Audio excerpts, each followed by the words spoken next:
everybody, welcome to This Week in the Lab.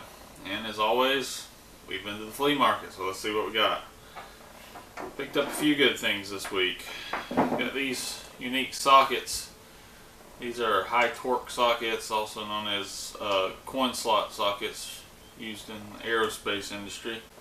Got these $1 a piece, 3 different sizes. Not sure if we'll ever use them, but it's a tool we didn't have, so hey, couldn't resist. This was pretty cool, nice little spanner. It's made by Asahi Tools. It says Asahi Tools, ash in the middle. It's got 35 stamped on this side. I did measure it. It does measure 35 millimeters. But on this side it also has W7/8.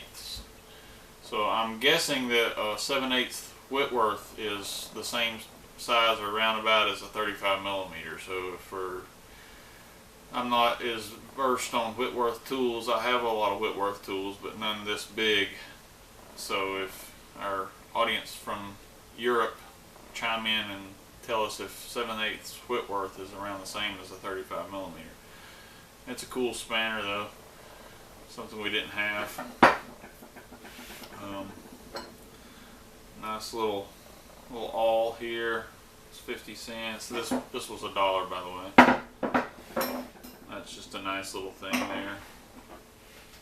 Got a cool wrench here, a Williams Super Wrench, and it's a double boxed in, 1/2 inch on this end, nothing special, but it's a 19/32 of an inch on this side. And these sizes are getting a little harder to find. Not much is made. Most everything's metric now anyway, but if you're working on older stuff, this is a very precise size, these 32 of an inch, and they're getting a little harder to find, so I always grab these. This also was in a $1 bin. Let's see, paid $3 for this nice little Stanley. I'm pretty sure this is a 4-ounce ball peen hammer. Super useful for tiny stuff. I've got one of these at the shop. This one will be used here in the lab, and got this for $3. So that was a good deal. Nice hammer. The handle's even good in it. That's usually what you find bad in these flea market hammers, but it's a good American made hammer. Let's see, these two things. I'm a sucker for wooden handled tools. Got this wooden handled putty knife. I just like the way the wood handles feel when you're using them. This is a pretty stiff putty knife. These work good to scrape stuff and just, you know, various things you can do with these. So I grabbed that for 50 cents. The screwdriver was 50 cents. It's a United, tempered, made in USA. So I'll actually probably put this in the toolkit on my old 8N Ford tractor, just because it's kind of the period, or seems to be. You can use that when I'm not doing something. Nice little rasp. It's a little dirty, it's a little loaded up with wood, but I'll sit there and clean that out. Then this one's a little older. It's a St. Crispin's or something like that. I can almost make it out. The new ones don't have the cuts on the end where you can get in. And if you notice, this one's, there are 2 different ways in the way that they're cut. So you can get in this way, it's tapered this, and flip it, and this one's the other way, so you can go the same direction with your method of cutting. That's pretty cool. And the last thing we got was, this is a 31/64 screw length drill bit, and this is actually a size I didn't have. I buy screw length drill bits when I need them. They're real handy in a lathe because you don't get a lot of wobble. They're more rigid. But this one was $3, and it's a Greenfield, so that's pretty nice for $3. And it was the size I didn't have. I would have bought this even if it's the size I already had, just for a backup. But this one's, man, it's a split point, 135 degree split point. Just a pretty nice drill bit for $3. So that's this week at the flea market. So the rest of this video we'll do, I think we're going to do a little machining probably this week. Tommy's probably going to finish up the wiring on that stove you saw last week, and hopefully some more surprises. So stay tuned. We'll end it up with our weekly meeting like always. Maybe we'll be doing something cool then. Okay, we're here at the shop today and we're going to do some mold making. We got a knob and a couple pieces of refrigerator here that we need to cast new ones. So I've got, these are Legos and I like to use them. They give a good square. They're easy to put together. They're nice and square around your piece, and the silicone doesn't stick to them. And this is just clay around the bottom to create a dam to keep it out. This thing is, I made this. It's just 2 pieces of 1/4 inch acrylic glued together with screws in the corners that I can actually use a level and level this. So when I put my mold on here, it'll pour level. And this is a cover off a catalog. I like to use these. This is Lab Safety Supply. It has this coating on it that when I can super glue the stuff to it and it'll stay, and then I can just pop it right off. It's real easy. So I've got my little scale here and I've zeroed it with this cup sitting on here. This stuff mixes 10-to-1 by weight. So we're going to pour the silicone in here, and then I'll re-zero it for this, and we'll pour the catalyst, 1% catalyst, and then I can add up to 10% of this silicone oil to it, and this helps prolong the life of the mold. So I will do all of that, and then I'll show what it looks like pouring this mold in. Alright, so we've got our mix started here. The yellow on top is the catalyst. You can see the silicone oil in there. And we're going to mix this up real good before we pour it. You got to mix this thoroughly. And the key to this too is stay very clean in your area, very clean with your tools you're using. I like these to mix in. They're made out of polyethylene, high density polyethylene, and as most of us know, nothing sticks to that. So it's real easy to clean them up. I actually just let the residue harden, the silicone harden in here, and it'll peel right out. Just gonna mix this up real good. If you see that stark white, you know that you've not got it mixed good. If you're still pulling that up from the bottom, you want it to kind of have this yellow tinge, kind of an eggshell color.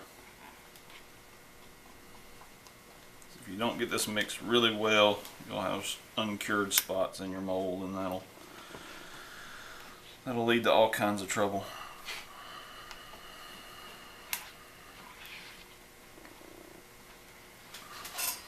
And this particular stuff I'm using does mix 10-to-1 by weight.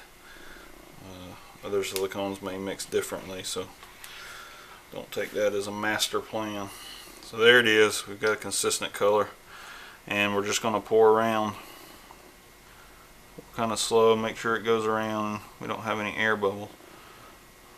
The air bubbles will come out, but we don't want them trapped under any crevices. We're just going to cover that one. Come over here and pour this one. Let it flow around.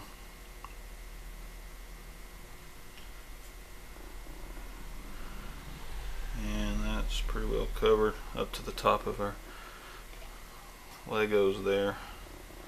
You can use almost any building blocks. I'm just using Legos as a generic term. It's a trade name, but I'm using it as a generic term. I mixed a little much up, and that should be it. This will take about 24 hours, and you can see the air bubbles coming out of it. Sometimes you will get a little leakage through the Legos, but it's very minimal. The main thing you want to keep an eye on is make sure that your dam you've built out of clay isn't flooding out the bottom. And you'll have to really pay attention to that for the first probably 30 minutes. But we'll just let this sit and hope nobody comes in here and acts foolish and touches this and moves it out of level. I've got it marked on the paper here where we can kind of keep it in case that does happen. But that's pretty much it. That'll be the first half of the mold. This is a 2-piece mold. Once this hardens, we'll have to take it all loose, flip it, rebuild around it, and then pour a second half.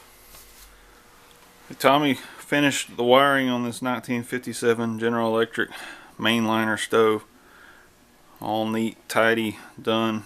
He's about to fire this thing up in a little while and get everything calibrated. This one's pretty cool. It has this clock on it that just kind of stands out. It's a push button for the surface elements. That's the back panel that covers the wires. We don't have the bottom drawers in it yet, but it's pretty cool. 1957. There's the stove. There's the man. There's the stove. Now we're here in the shop. We've got to make 3 of these little plastic pegs, and we've got some polystyrene chucked up in the lathe here, and none of this has to be real exact except the diameter of this. And I've already measured, got my dial indicator down here. We're going to come back when we hit 0. We'll be in far enough, and we'll just have to adjust in like normal to cut it down where we need to be here. I'm actually going to use a parting tool to do everything. I've got a slight backwards cut on this and a little bit of relief here where we can actually cut in, but this will give me a nice straight shoulder like on the original, and this plastic's real soft, so it's not hard on this tool at all. So we're just going to set up and run 3 of these. Should be pretty easy. Alright, so we're looking at 242 thousandths for the small part, and get a good reading, like about 375 thousandths. Oh, that was bad. Yeah, they're about 375 thousandths on the large part. Stock here is 377 thousandths. So we're real close. I think I'm actually gonna leave that at the same size, because like I said, the tolerances on this just holds a piece of plastic onto another piece of plastic. The tolerances aren't that close on this, so I'm just gonna leave this and take this down. Get it close. Touch off. Do a light cut to start with.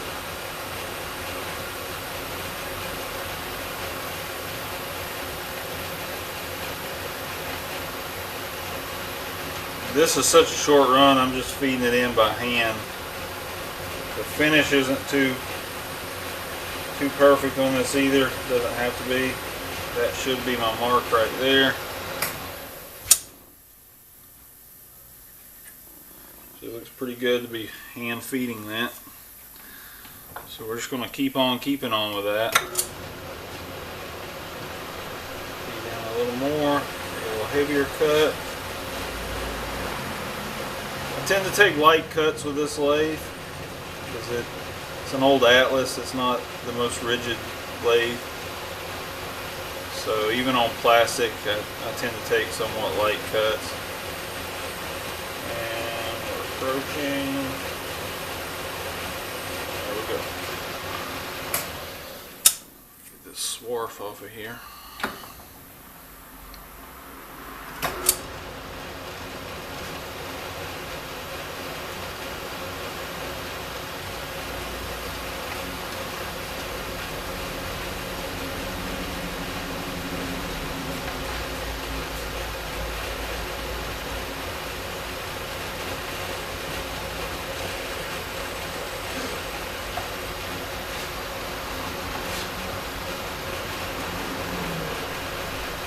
Real close. I'll check that. 286. A little over 20 thousandths off.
a slight taper there. I'm going to take about 5/1000ths off of it. We should be there. Feed in a little slower this time. Try to get a little better finish.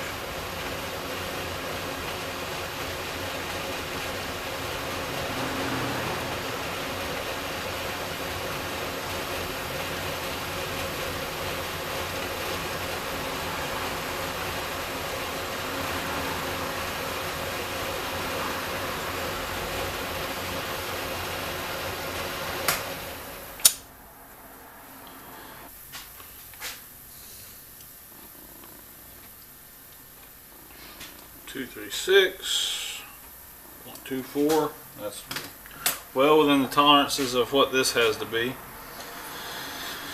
So I'm actually going to finish that with a file. Put a slight chamfer on this edge.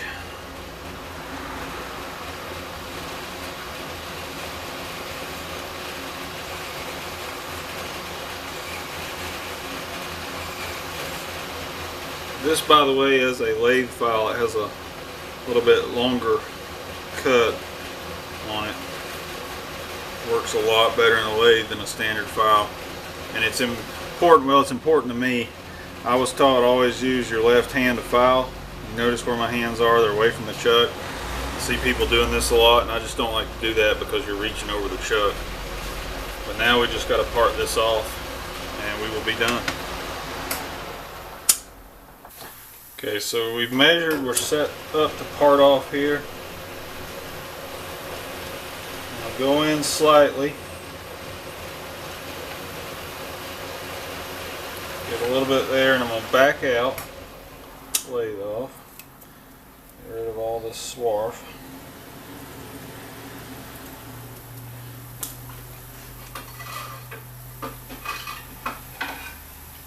I'll take a small file.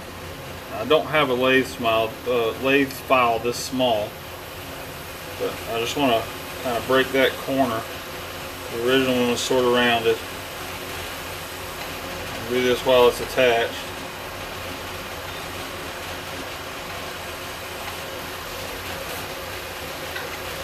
Being careful not to move anything. And I'm just going to go in and part this off.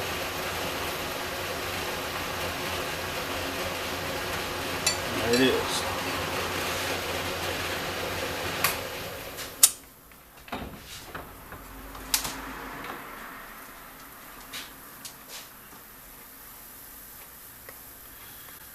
And there's the peg.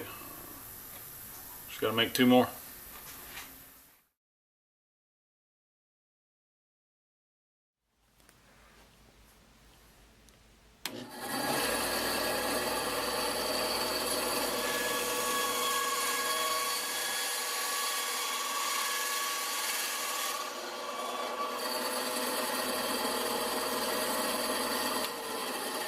I think that'll work great. I think that works awesome.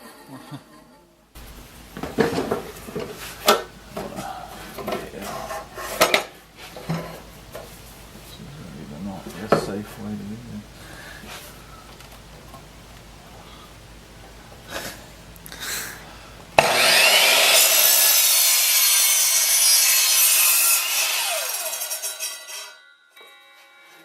There we go.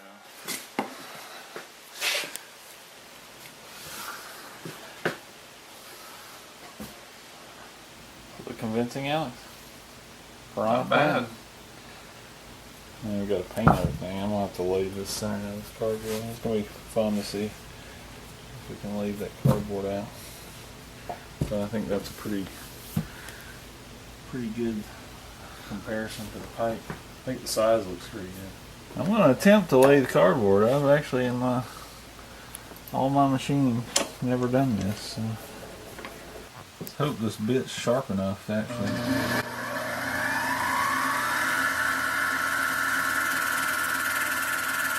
Seems to be working. It's making a mess.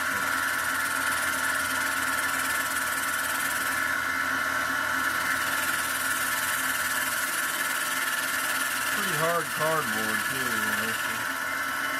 fun part is going to be boring it out. And now we're going to cross the grain of it so it's actually wanting to cut. There we go.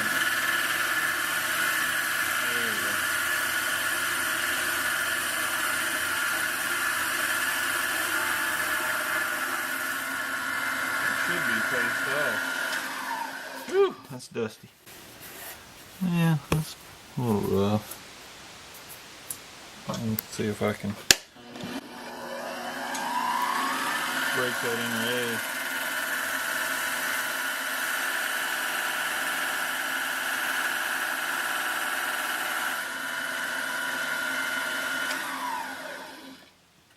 Yeah, I mean, that's kind of what I expected. Oh. Yeah, that's about what I expected with cardboard. It cut relatively good though. Now we got to bore it out, so I'm going to have to reset up for that. That could just rip it out, because it's going to want to try to unroll it. This was cutting across, you know, the layers are standing on the end this way. So it wasn't exactly trying to rip it apart when we go to bore it out. It might try to rip it apart. Alright, we're going to try this. I've never tried to bore cardboard, and I don't really have a proper boring bar either, so I'm going to try this. I mean, this has got to go up in anyway. We actually got a longer piece. So I'm just going to use this as a go no go gauge here. This could go horribly wrong.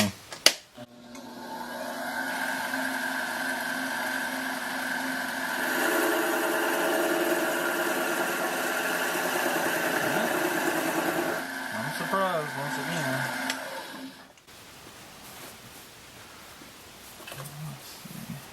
A little ways to go still. It's tearing it a little bit, but that's going to be inside. I don't see it.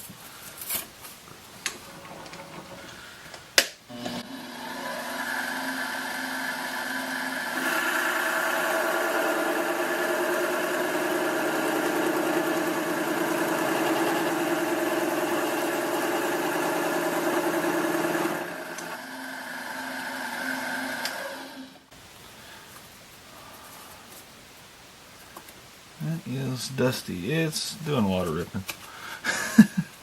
But like I said, as long as we get there, endeavor to persevere. Right, Alex? As long as nobody's bleeding.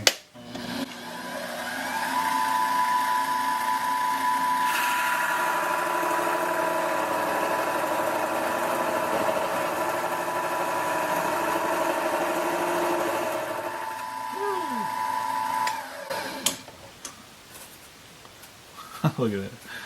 I think that's going to work. I'm going to get in there and trim that out with a knife. I'm not even going to play that game. Well, it worked good enough, and that's what counts. Lading cardboard, folks. Lading cardboard. The most precision of all the machining.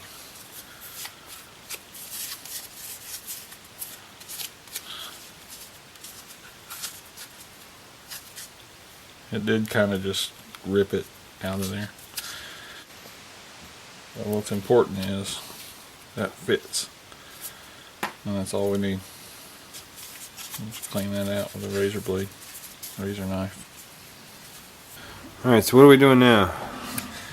Well, we're building a piranha plant from a Mario piranha plant. We laid it out, put this together. This is going to be our pipe. We cut this tennis ball. I think this is going to work good for the plant's mouth, but it's green and it needs to be red. So I'm going to attempt to use some red dye and see if we can dye this fabric on this thing red, and then we'll, if it works out, we'll paint some white spots on it, put some lips and teeth on it, and then figure out how to activate it when it comes up and make it do its thing. So hopefully I can get this tennis ball to sink in here. Hey. Good deal. I'm just going to leave that in there for a while and hope it works. I've never tried to dye a tennis ball. I think that's going to work. And this is why we buy 50-cent mismixed paint, because other people might not want Mario pipe green, but we do.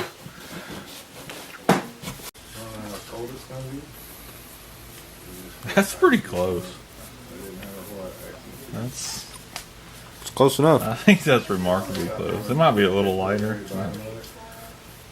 for paint that we just happened up on. You have to let it dry and see. Yeah, it will dry a little darker. It's gonna take 2 coats too, but got plenty of it. And this is just a test. I love these expensive brushes.